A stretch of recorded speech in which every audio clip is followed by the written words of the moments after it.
Chers amis, bonjour. Chers auditeurs, merci pour votre fidélité. Les deux partis majeurs des États-Unis, les républicains et les démocrates, ont désigné depuis longtemps leur candidat à la présidentielle dont l'élection aura lieu en novembre. On a pour les républicains Donald Trump et pour les démocrates Joe Biden, l'ancien vice-président de Barack Obama. L'hostilité entre Trump et Obama pèse de plus en plus sur la campagne en cours. Par ses attaques incessantes à l'égard d'Obama, Trump a mis l'ancien président partie prenante de la campagne. Donald Trump, fidèle à ses habitudes, a voulu se servir de l'organisation judiciaire pour embarrasser Barack Obama et par ricochet son ancien vice-président Joe Biden. Mal lui en pris. L'attorney général des États-Unis, c'est-à-dire le ministre de la Justice, a refusé d'ouvrir une enquête criminelle contre l'ancien président et son vice-président. Lors de son annonce, William Barr, l'attorney général, nommé par Donald Trump, a commenté sa décision ainsi, et je le cite. « Nous vivons dans un pays très divisé en ce moment et je pense qu'il est essentiel que nous ayons une élection sur laquelle le peuple américain puisse prendre une décision, faire un choix entre le président Trump et le vice-président Biden sur la base d'un débat politique solide. » Ce revers n'a pas découragé Trump qui, en 2017, avait déjà accusé Barack Obama de l'avoir mis sur écoute. Trump n'a pas peur des mots. Avec cette dénonciation sans preuve, il promettait la prison à ses deux adversaires et lorsque les journalistes lui demandaient sur quoi il se basait, il devenait évasif et leur répondait « Vous saviez très bien de quoi il s'agit ». Ce véritable duel qu'il se livre ne date pas d'hier. Tous les opposent. Origine familiale, carrière personnelle et une teinte de racisme de la part du républicain. Dans un entretien sur la chaîne NBC, il déclarait, je le cite, qu'un noir bien éduqué avait un énorme avantage sur un blanc bien éduqué en termes de marché du travail.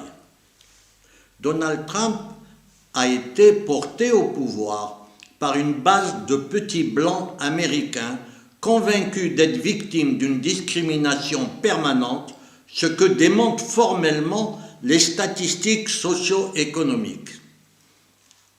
Donald Trump a toujours essayé de délégitimer la présidence de Barack Obama.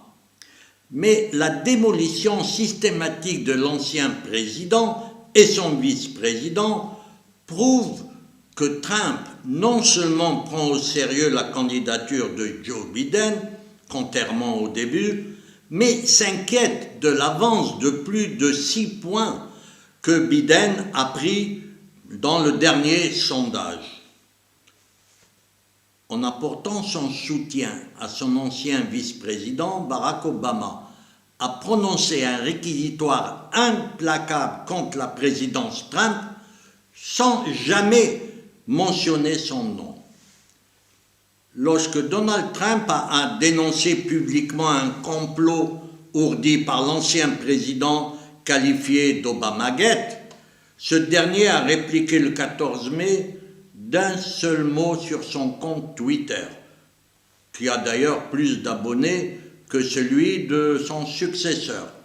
Il a mis simplement un mot, voter, car c'est là le problème. Les petits blancs américains votent comme un seul homme. Le reste de la population représente une grande part des abstentionnistes.